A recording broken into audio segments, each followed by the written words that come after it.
Hello gorgeous and welcome back to another video where I share my unnecessary thoughts and opinions and I don't do my makeup at the same time. For those who don't know, typically with my videos I do my makeup at the same time because I want to, but recently I just haven't wanted to. So you know what, why put unnecessary pressure on myself? So we're gonna keep the ball rolling with me already having a beautiful face of makeup on. Yes, you may bask in my glory, and the makeup application will be returning in my next video, which is the highly requested Jeffree Star butterfly effect video. The notes are already written. I'm already underway when it comes to some of the graphics that I'm gonna try and do. Probably whiteboard graphics, but whatever. I'm just super excited regardless, because I'm going off on a tangent today. This video caught me by surprise because for those who don't know, TikTokers Charli and Dixie D'Amelio managed to score themselves a reality TV show that aired the 3rd of September and is currently sitting on a 2.4 out of 10 star rating on IMDb. Oof. Now here's the thing, I know of the D'Amelios, I know who Charli is, I know who Dixie is, but the most I really know about them is that Charli likes to dance and Dixie likes to sing, and that the internet just kind of loves to hate them. So with a few clips from the show absolutely flooding my For You page and catching my eye, I caved, and I binged the entire show yesterday, and now here we are, because of those damn D'Amelios.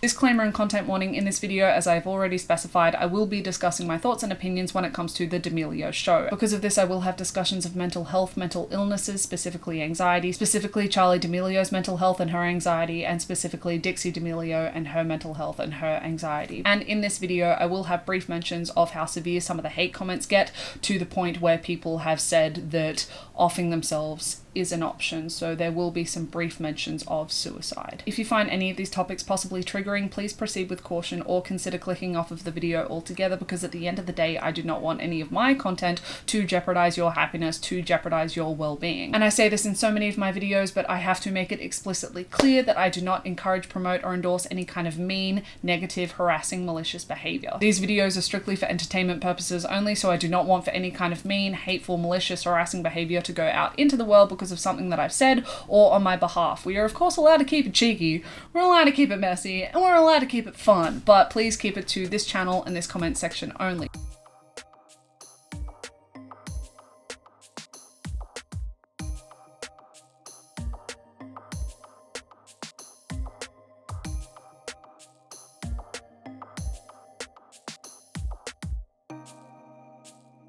Before binge watching the entire D'Amelio show yesterday, the only thing I knew about Charli and Dixie D'Amelio was the foundational knowledge. The kind of knowledge you would expect of someone who has a very deep, broad understanding of the internet, people on the internet, and TikTok and people on TikTok. But other than that, before I watched the show, you could have told me that Charli and Dixie D'Amelio were a kind of cheese and I would have believed you. So going into my binge watch of the show, all I knew was that Charli existed, Dixie existed, they were sisters, Charli liked to dance, is the most followed person on TikTok, Dixie liked to sing, and had some songs out. That's all I had. So only having that knowledge and then seeing all of these clips from the show pop up on my For You page completely out of context, I went into the show genuinely thinking, wow, the ungrateful privilege. I was genuinely expecting a cash grab that lacked a lot of substance, that lacked a lot of self-awareness, and by the end of it, I would be celebrating its conclusion. But I was wrong. I actually found parts of it kind of interesting. And some parts I even enjoyed. Yeah. Because genuinely what I got from the show, and yes, I'm taking a lot of it at face value because it is a reality show, what I got from the show was a family and a 16-year-old girl trying their best to navigate her accidental stardom. But not only that, it was also, from my perspective at least, an 8-episode long conversation about mental health issues, specifically anxiety in the most incredible circumstances, and heavy emphasis on most. A stardom that has accumulated to 124.9 million followers on TikTok, 43.9 million followers on Instagram, and 9.36 million on YouTube. Just for Charli. For Dixie, we're looking at 55.1 million for TikTok, 24.8 million on Instagram, and 7.39 million on YouTube. These numbers are nothing but absolutely insane, especially when you consider the fact that before May of 2019, the internet had not heard of Charli D'Amelio, had not heard of Dixie D'Amelio. Before May of 2019, these two people were not even a little dot on the internet, meaning that in just over 2 years, Charli and Dixie have both developed an incredible following, but also an incredible online resume, and have also been hitting achievement after achievement. Having makeup collaborations with Morphe, having their own clothing line, Dixie pushing out her music, Dixie going to the Met Gala. 2 years ago, the world hadn't even,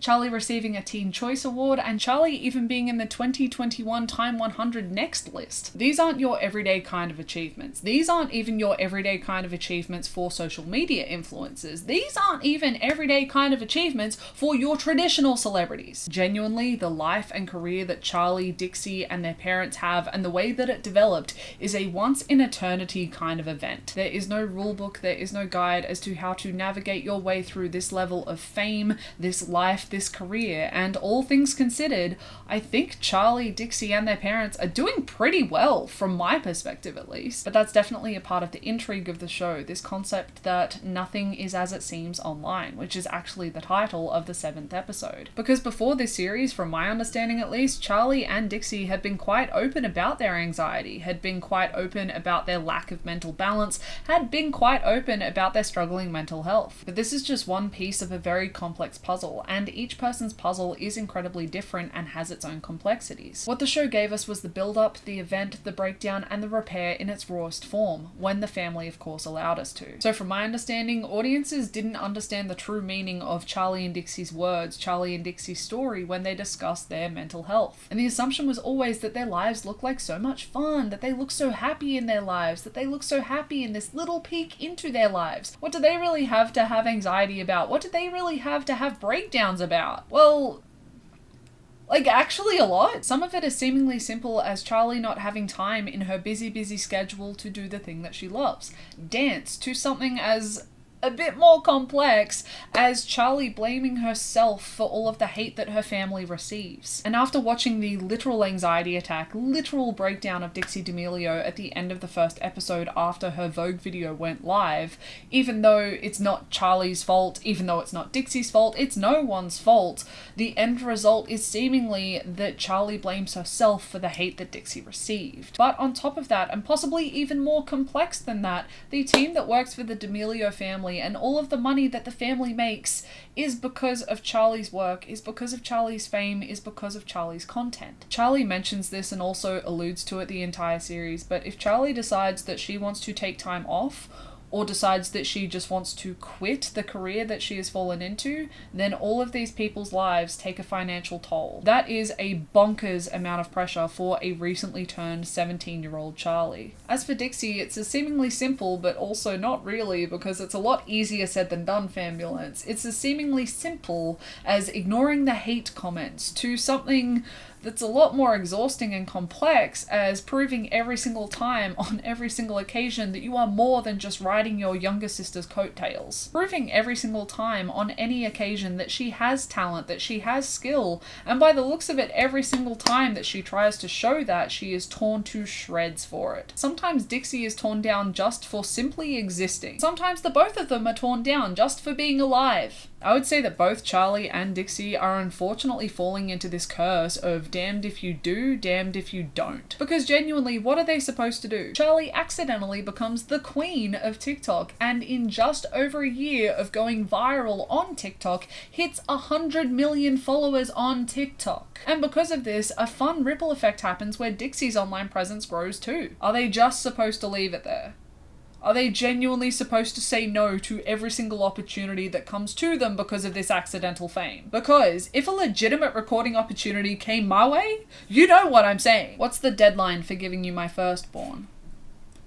I would not hesitate. I would be pricking my finger and putting a dot of blood on that contract so fast. So, to hear that Dixie has always loved music, to hear that Dixie has always dreamt of being a singer, it doesn't surprise me that she is working hard to make a music career happen. It doesn't surprise me that she is utilizing every tool at her disposal to make this career happen. Seeing her work on the show as hard as she is working makes so much sense to me, and I'm glad to see it, especially when she is so lucky to have all of these tools, to have all of this expertise at her fingertips. Because if this is her dream, why on earth would she not be going for it? But those nasty, pesky hate comments, going from something as seemingly innocent as this song is the equivalent of eating drywall, which, call me a bitch, but the phrasing itself, it made me giggle. Calling something the equivalent of eating drywall is something that I have said to my brother within the few hours of me writing these notes and filming this video. Don't get me wrong, some of the negative comments on Charli and Dixie's social profiles and on Dixie's songs are constructive criticism, so I'm not including the constructive criticism comments when I'm talking about the hate comments, but some of the hate comments go from seemingly innocent, like eating drywall equivalent, to just genuinely fucked up. To as fucked up as telling Dixie that she should kill herself because of a song. A song is what pushed more than a handful of disgusting people to think, what is a good, justified resolution to me not enjoying this tune? Death? Dixie's music definitely isn't my taste, it definitely isn't my personal preference, it definitely isn't something that I'm going to reach for, but I'm also not going to be insulted if I hear it on the radio, hear it at a club, or hear it at a party that I am attending, because there is just worse shit going on in the world. But sadly and disgustingly, it isn't just Dixie's music that gets torn down to this degree. It seems to be every photo that she posts, every video that she posts, that has at least a handful of disgusting people saying that death should be an outcome. But you can also see these disgusting comments when it comes to situations where Dixie should be celebrating, where Dixie should be excited, where Dixie should be happy, like her attendance at the Met Gala, like her Vogue video, like her music career, every single time she drops a new song. Don't get me wrong, with all of Dixie's posts or all of the posts that include Dixie, there is of course a lot of love and a lot of support, but people are also just fucking savage. And genuinely, what is she supposed to do? Get invited to the Met Gala and just say, oh no thanks, maybe next year? Like, gets invited to do a video for Vogue, oh sorry, I'm washing my hair that day. Like, so seeing her break down over and over the way that she did on the show, and seeing all of her insecurities bubble to the surface the way that they did on the show in the rawest way possible was, yes, incredibly confronting, but that's the thing. Mental illness is incredibly confronting no matter who you are, what you have, and what your personal experiences are, because there are some days where you can pinpoint exactly what is happening and where it is all developed from, and also how to ground yourself from what is going on. And sometimes your mental health decides that it wants to throw an explosive into your otherwise happy day and decimate all rational thinking. For the lols. Just because. Of course, there is the argument that it is utterly ridiculous to watch someone with so much privilege cry so horrifically over a bunch of mean comments. And I will be honest, at some points in the show, I did think to myself, oh, your life is so hard. Oh my gosh. But from my perspective, and what I guess I've taken away from the show, is that the show allowed for the show to show what healthy growth is when it comes to mental illness. Because at first, Dixie shuts down. Like, down. Dixie shuts down, and then takes some time, goes to therapy, discusses it a lot, to the point where a few months later, she's brushing it off and she's even having a bit of a giggle about it. Like, fair, right? That is some healthy growth, right? Is that not the goal for everyone? Is that not what we're supposed to be doing when we're struggling like that? Like, shit.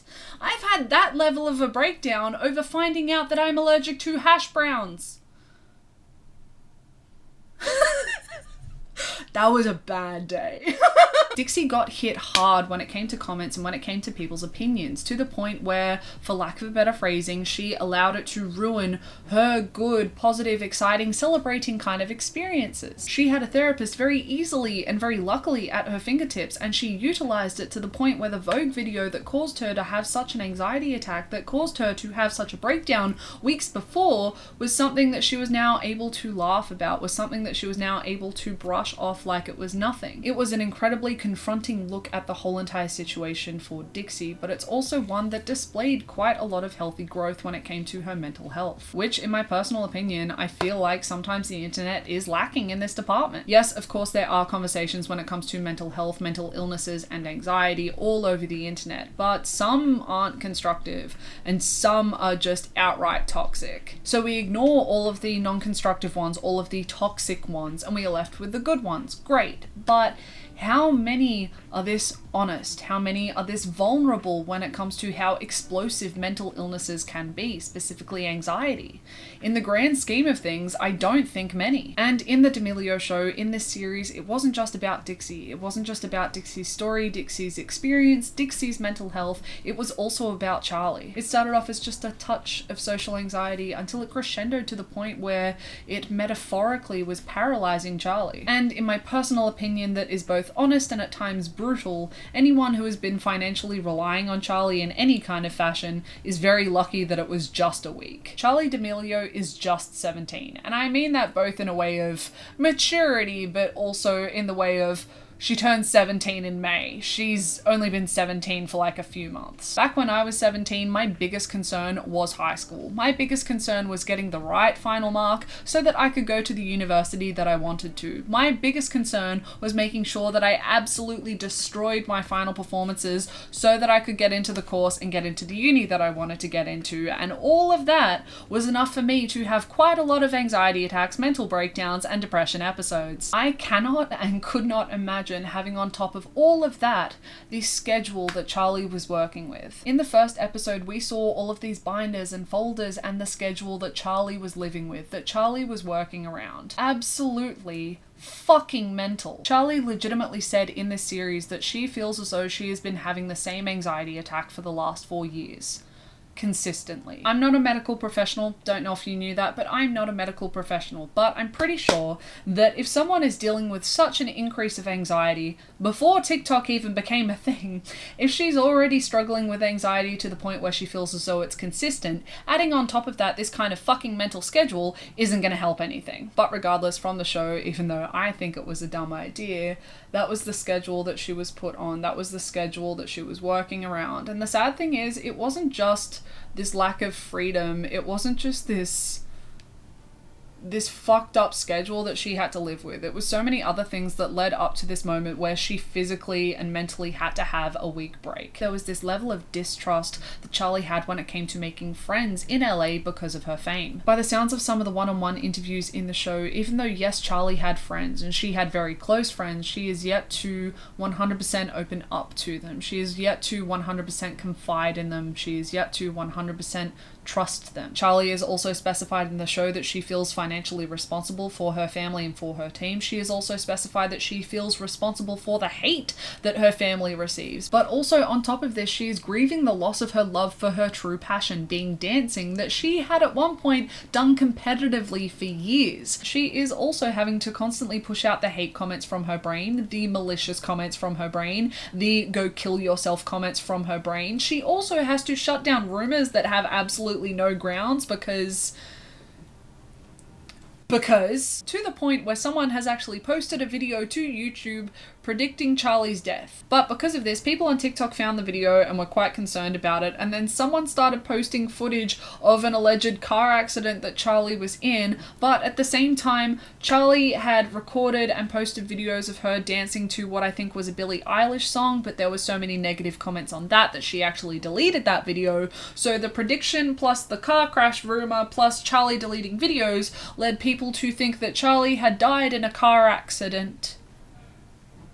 And she had to make some sort of a statement saying, hey, I'm not dead. So is it really any surprise that Charlie broke? Is it really any surprise that Charlie burnt out? Is it really any surprise that Charlie just said, I'm out? Personally, I'm not surprised. By the sounds of it, Charlie wasn't surprised either, and if anyone on Charlie's team was surprised that she burnt out, they really shouldn't have been, because she had been saying it throughout the series. Because one thing I was not expecting, but I was pleasantly surprised by it, is Charlie is extremely self-aware, because Charlie specified more than once throughout the whole entire series that the way that she came to fame was pure luck, was a pure accident, was a pure right place, right time kind of thing, and she made the best of it the best way that she could. She, of course, is still a very typical 16-year-old with quite a few displays throughout the show of lack of maturity, but also she is 16. And as long as those moments aren't hurting anyone,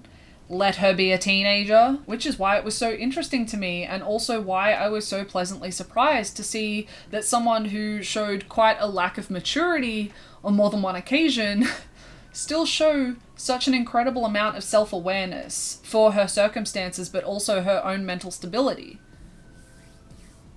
Absolutely wild, and also a lot of credit where credit's due, because at that age, I didn't have that amount of self-awareness. She had said quite a few times throughout the entire series that she was burning out, that she didn't think that she could keep up with this for much longer, and comments that her lack of time was just unrealistic. For someone so young, so famous, so fast, I was pleasantly surprised that she was so self-aware that when it all erupted, she said no. She said no more filming and that everything needed to stop. Not exactly in those ways, but that is exactly what happened. With the way that hustle culture plagues the internet, I genuinely wasn't expecting her to say no. With her monologue about how so many people, her family and her team rely on her financially, I genuinely was expecting her to carry on as if nothing had happened and just put on a brave face, smile and keep going, even though on the inside you're slowly dying. But she said no, and her parents did exactly what every single parent should do, and that is to listen to what your child needs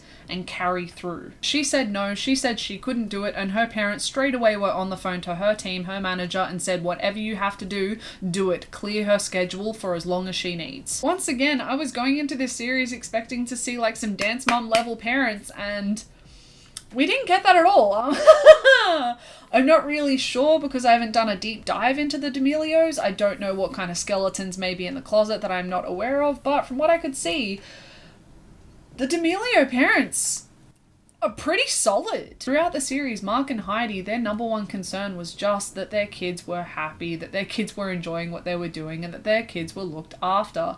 And when it came to the folder binder situation in the first episode, the first and only question that I could see Heidi asking was, when does Charlie have time to be an actual teenager? When does Charlie have time to dance? Throughout the series, like, yeah, the D'Amelio parents would have their flaws like any parent, and yes, they aren't going to be televised, but considering the lack of manual when it comes to navigating how to be a parent to two of the most famous teenagers in the world, I think they're doing pretty good. Having a cheeky little moment to reflect and think, is it not sad that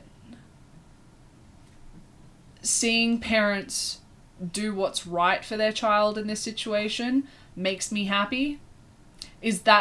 Should that not be the standard? Should what they did in that series not just be the standard? Yeah. This is its own whole other video. Yet, how many family channels on YouTube have just not even hit the bare minimum? Just absolute abomination level kind of bullshit. It's sad when so much of that desensitizes a person to the bad that when the bare minimum happens, you're like, oh my gosh, incredible performance. Regardless, the D'Amelio parents did right by their kid. The D'Amelio parents did right by Charlie and they gave her what she needed, which was no TikToks, no content, no campaigns, and no series. Granted, in this week off, there was some TikToks of Charlie posted, but they were all on Friends' channel, so they were made more so in the way of fun rather than in the way of content. It wasn't a job, it was just let's make TikToks because we're friends and we're around each other. Either way, the D'Amelio show production was actually stopped because of this situation as well, because Charlie wanted a break, and according to the show, so trust as much of it as you want, but according to the show, they didn't come back and film until Charlie said it was okay. As I said, I don't really know how true it is that filming only started up again because Charlie allowed it to, but regardless, it does display this really interesting concept of even the most unrealistically famous people in the world still sometimes have to say no, still sometimes have to say, stop, I'm not doing this. And when it happens, the world isn't going to end. All of their hard work isn't going to waste, and when they are ready, they can come back and just pick up where they left off. Which sometimes, even I forget this. And I'm older than Charlie, and my workload is very different. And I think this is why I found this show so fascinating and interesting and intriguing, because Charlie and Dixie genuinely have one of the most unobtainable, unrealistic, unfathomable lives in the world ever. Yet this show is showing the most honest and vulnerable, realistic conversation of mental illness and anxiety. We will never know what it is like to be Charlie, what it is like to be Dixie. We will never be able to imagine, but so many people out there in the world would definitely be able to relate to this idea of second-guessing everything that you say and do in fear of it blowing up in your face later. A lot of people are going to be able to relate to the exhaustion that comes with being a perfectionist, that comes with being a people pleaser, and a lot of people are going to know the feeling of when anxiety, of when mental health issues become paralyzing. Incredibly unrealistic circumstances that deliver very realistic circumstances in a way that doesn't feel too jarring. Yes, at some points there was definitely still some moments where I was like, ooh, oh boy, does your life suck? There were still a few of those moments for me, don't get me wrong, but at the same time, when I finished the series, when I left the series,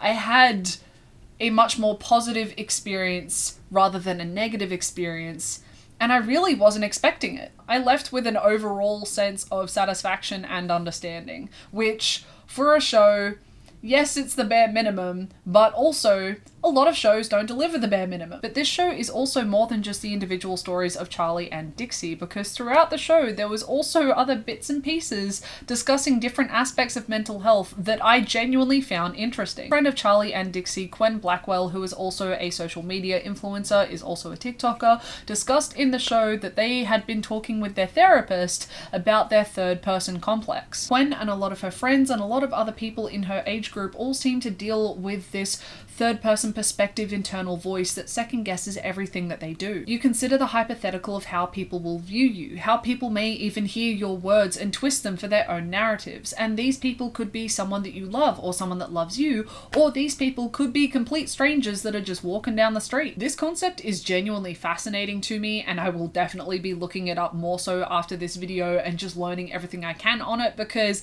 I'm intrigued. I'm very intrigued. It's a Swiss cheese brain hole. I want to fill it, but I think I have experienced something similar to this context in my life at one point or another, but one thing that I have and a lot of other people have that these teenagers don't have is anonymity. So myself and so many other people can go out into the world, we can say whatever we want to say, we can wear whatever we want to wear, we can do whatever we want to do, and know that every single person that we are going to encounter is dealing with too much stuff in their day to give a shit about whatever we're doing. I'm sorry, but in my day-to-day life, I have so much stuff going on that I do not have time to look at someone and be like, wow, what a hideous. I don't have time to do that. I don't have energy to waste on contemplating if I like a stranger's outfit or not. I do not give a shit. And if I don't care about what someone else is wearing because I don't have the energy to do that, then why am I assuming that other people have the energy to do that? Like, of course there are going to be some awful people out there who just judge and waste their energy on dumb things like that, but for the vast majority, people just don't have time to spare. People don't have energy to spare, and that is one blessing that I am glad that I have. You can definitely tell that I've had this kind of internal monologue with myself before, because this isn't and hasn't always been the mentality that I have had. But these kids just don't have that. They can't walk down the street and assume that no one's going to care about what they're doing, because fact of the matter is, Charlie and Dixie in the show wanted to go shopping for Charlie's 17th birthday, and the paparazzi were already waiting at the store for them. If no one cared, this wouldn't be happening. The paparazzi wouldn't be waiting for them. The Hollywood fix wouldn't have a job. So even though it's sad, even though it's very unfortunate, in my perspective, I think it's very realistic that some of these kids, some of these teens would have this third-person exploration in their minds when it comes to doing day-to-day tasks. So genuinely, there seemed to be a lot more substance in this series when it came to the discussion of mental health than just a simple woe is me kind of narrative for Dixie and Charlie, which very easily could have been produced. There's discussions of mental health, insecurities, and where these insecurities stem from, how social media has changed their perspective of themselves, and how social media has changed their insecurities for better or for worse. Dating and navigating love in the public eye, having friendships in the public eye, dealing with hate comments, dealing with malicious comments, dealing with kill yourself comments, which under no circumstance do I think that's okay. Dealing with burnout, being someone who I don't know much about Noah Beck. I don't know how good a person he is. All I know of Noah Beck is what I saw in the series, but I found it very interesting that whilst Dixie was dealing with so much anxiety, Noah doesn't deal with mental illnesses from what I understood. So it was really interesting to see this dynamic of someone genuinely trying to be the best loved one, to be the best bystander for someone who was struggling so heavily with their mental illness. I thought that was a really interesting concept and idea as well. Not having mental illnesses is a foreign idea to me. But also being a parent to someone who is struggling so much with their mental health, being a parent for someone who is suffering so much from their anxiety, and also having therapy so easily at your disposal and either taking the opportunity or saying no to the opportunity, and why. The last point that I just made I think is quite important when you put it into some perspective, because therapy, in my personal opinion, is a privilege, and it is a privilege that I luckily have been able to have at some points in my life. Finding a therapist that you trust, that you can be honest with, that you can be the level of vulnerable that you need to be in order to grow and heal from your mental illness is priceless. Finding a therapist that you trust, that you can be honest with, that you really click with it's like finding a needle in a haystack. It is indispensable. It is priceless. It is a great feeling, and it can be so constructive, and it can help you get to a point so much faster and so much more effectively. Because genuinely, are you going to want to open up your old wounds to someone that you don't feel 100% comfortable with? No. And if you aren't comfortable doing that, are you going to be able to heal those wounds effectively? Maybe with time, but from my perspective, and what I feel works best for me specifically, I don't think I could do that as effectively, as quickly, and as easily if I didn't have a therapist that I was comfortable with, that I was 100% trusting with, that I was able to be completely honest with. Constructive therapy is an amazing privilege, and it is a privilege that Charlie, Dixie, and their friends have. But in the series, Charlie went to a new therapist. She had a phone appointment with a new therapist, and she chose not to go back to those therapy sessions because at the end, or further down the line than it should have happened, the therapist told Charlie that their daughter loves her. That their daughter was a fan. Absolutely disgusting from my perspective, because by the sounds of it, Charlie had been a bit vulnerable with the therapist before the therapist said this, so it wouldn't surprise me to hear that Charlie was panicked and concerned because some of this vulnerable information she told this therapist would leak to the public because the therapist's daughter loved Charlie. Even though, yes, a therapist can't divulge any personal information about any of their patients, at the same time, we know it happens. And at the same time, doesn't fucking matter. That it just... Charlie being panicked, Charlie being cautious, Charlie not enjoying the situation is very realistic, is very justified, and I don't blame her, and in all honesty, I think she made a great decision by not going back. Like, I have nowhere near the following that Charlie has. If that happened to me, ooh. Ooh. Either way, a very small discussion delivered in a very unrealistic and intense way, but I think it's a very important discussion, and that is that not all therapy is healthy. Not all therapy is constructive. Therapy is individual. What works for one person isn't going to work for another. What works for me isn't going to work for everyone. And then some therapists are just gross. This is what I meant at the beginning of the video when I specified that I thought that I was going to be watching something incredibly different. I thought going into this I was going to be watching something that lacked so much substance I may as well have eaten an ice sandwich. But then I end up watching a very interesting 8-episode long conversation about mental health, specifically anxiety, delivered in the most unrealistic and incredible of ways. There is, of course, a conversation to be had on the morals and ethics of the show and how much of the content of the show should be trusted. From my perspective, from my thoughts and opinions, the breakdowns on the show seemed legit. I've seen TikTokers act before, and oh shit, is that a choice? I've seen TikTokers act before, and to me those breakdowns were not acting. You could tell that some points of the show was definitely scripted, but what was said within the tears, within the breakdowns, seemed genuine, because once again, I've seen TikTokers act.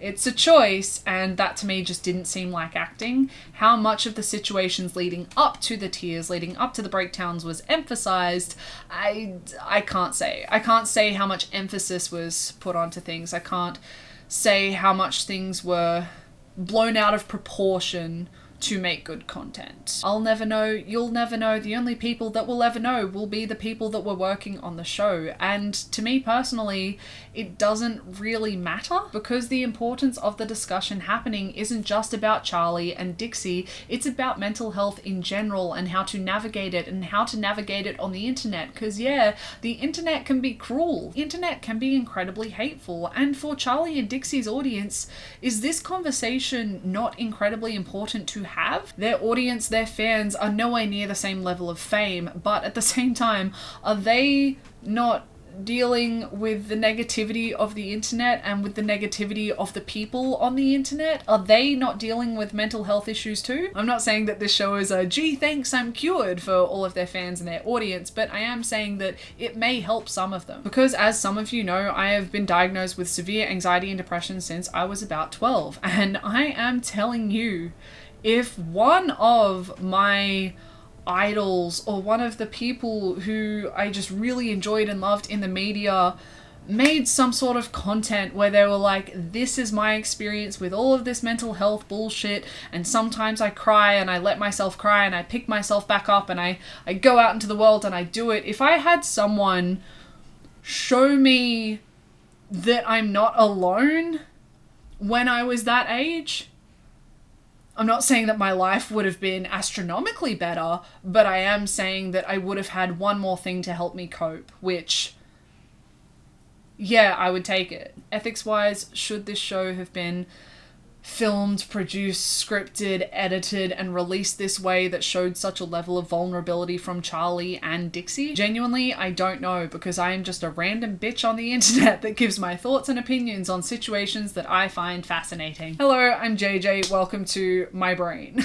But from what I saw on the show, Charlie definitely has a lot of say in the projects that she collaborates on, to the point where if she doesn't want to do something because she thinks it's going to cause more damage, then she just won't do it, and she will tell them no, and she will tell them stop. She legit stopped filming for the series and refused to do a video thank you for her times 100 achievement. So it seems to be within reason that Charlie and her family can say, pick a different story to tell out of the film that you have and edit it again, because I doubt the series went into production with the narrative of Charlie and Dixie's mental health. I could of course be being incredibly naive with this situation, but I highly doubt that Mark and Heidi, being the D'Amelio parents, would have allowed Charlie and Dixie to go into a production that was going to be highlighting their mental health as a narrative, considering how heartbroken both Heidi and Mark were every single time their daughters were crying, every single time their daughters were breaking down. Seeing how hurt they were, I highly doubt that they would have let their daughters go into this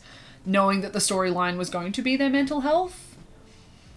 It just seems like a whole other level of fucked up if they did. Ultimately, do Dixie, Charlie, and their parents have flaws? 100% yes. Have all of them done some questionable things in the past morally and ethically? Yes. But that's a separate video. Does this show have flaws? 100% yes. And did this show make the D'Amelios a lot of money?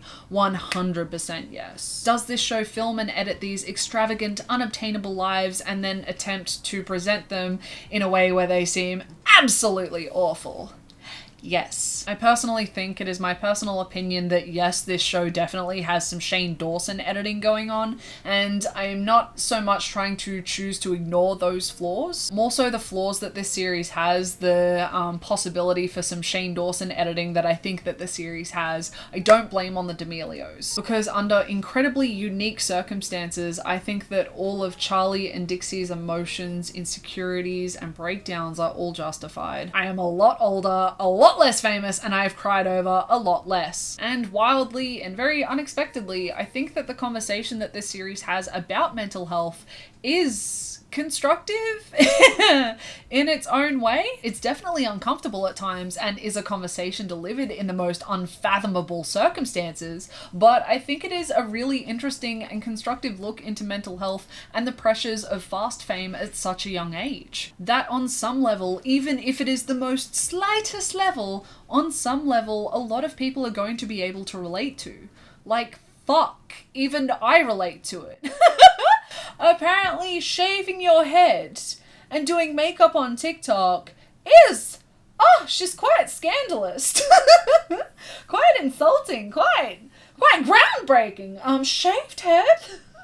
Makeup? How dare she? Either way, even though both Dixie and Charlie have specified that both love what they do and they love their careers and they love making content, at the same time, Charlie did specify that when she started posting to TikTok and when she downloaded TikTok, it was just to have fun. It was just to dance. She probably had no thought, concept, or idea of becoming TikTok famous, let alone famous across all social platforms, let alone becoming mainstream famous, and let alone having over 100 million followers on TikTok. Wildly considering that the most followed person on TikTok before Charlie was Lauren Gray, and at the point where Charlie overtook Lauren in followers, Lauren had 41.3 million. So 100 million followers on TikTok wasn't even possible before Charlie, or wasn't even a consideration before Charlie. So really, how can Dixie be expected to be 100% okay and mentally stable with all of the negativity that comes with a career that chose them? How can we expect anyone to be okay with hundreds or thousands of go kill yourself comments under any circumstances, but how can we expect them to be okay with any of the negativity in a career that they legitimately fell into? It was right place, right time. Yes, they have, of course, worked their ass off once they have had this career. That doesn't mean that they didn't have a lucky start. And I think with all of that said and done, that is everything.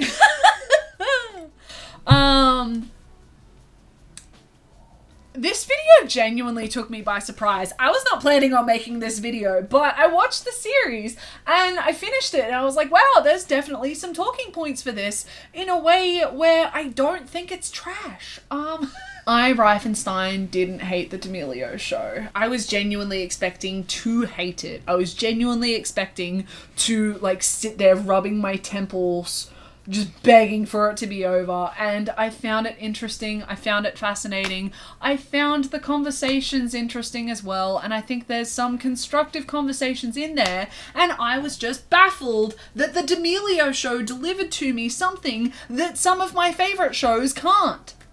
I'm not saying it's BoJack Horseman, I'm not saying that it's a Nobel Prize winning kind of show, but I am saying that it's not shit.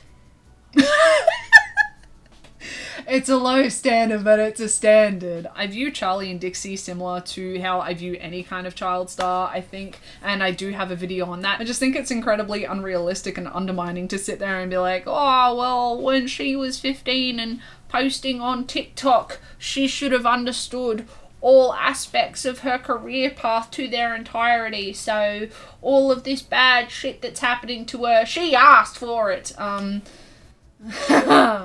Because I know that there are people out there that think that. All these comments that are telling them to go kill themselves because Dixie posted a song. If a song really insults you that much, you should be going to therapy. I'm not telling anyone who is watching my video to go watch the show, but what I am asking is, if you have seen it, am I losing my mind? Am I being a very English teacher kind of person about this situation? Am I losing my mind? Am I thinking about things too deeply? I feel like I'm losing my mind. I feel as though I stopped making sense. Like, I've only got 4 hours and 26 minutes worth of film right now, so I'm really liking that for me. But I feel as though I stopped making sense an hour and 23 minutes ago. Just wild. I hope that all of my thoughts are concise and they make sense, because I don't think they are anymore, and just because they make sense up here doesn't mean I'm communicating them properly. So please let me know down in the comments what you think of this video. If you've seen the series, what you think of the series. Please let me know all of your thoughts and opinions, because genuinely I read every single one of my comments because it is the best way that I can learn. I like learning from other people, their perspectives, their stories. It's just one of my favorite things to do. I have a Swiss cheese brain. I want to fill all of my holes, and the best way I can do that is from reading your comments. But also, because I read every single one of my comments, please let me know down in the comments below what you want me to talk about next, because even though I know what I want me to talk about, I'm not going to know what you want me to talk about unless you let me know. Like, I wish that I was a mind reader, but I'm just not. I'm so sorry. And with all of that said, thank you so much for watching this video, especially if you made it to here, because as I said before, I have now 4 hours and 30 minutes worth of footage. So I have no idea how long this video is actually going to be, so I don't know how much of your time you are actually donating to me, but time is precious no matter how big, no matter how little, and I thank you so much for donating that to me. And I hope that you are just having a fantastic day, fantastic week, fantastic month, fantastic year, and I hope that you are doing as fantastic as always. Bye everyone!